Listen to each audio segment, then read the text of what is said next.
Hello guys, in this video I'm going to show you how to delete your AI profile in the Remini application.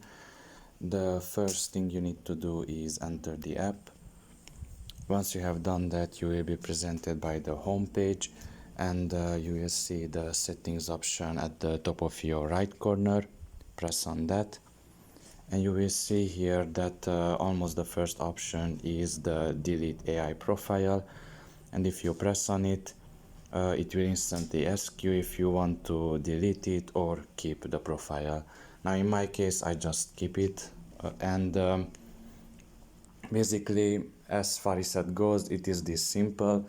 It's not that hard to do it, and basically if at the first try it didn't turn out to be very good, then you can basically delete it and once again select the 8 photos that you want to have in your profile.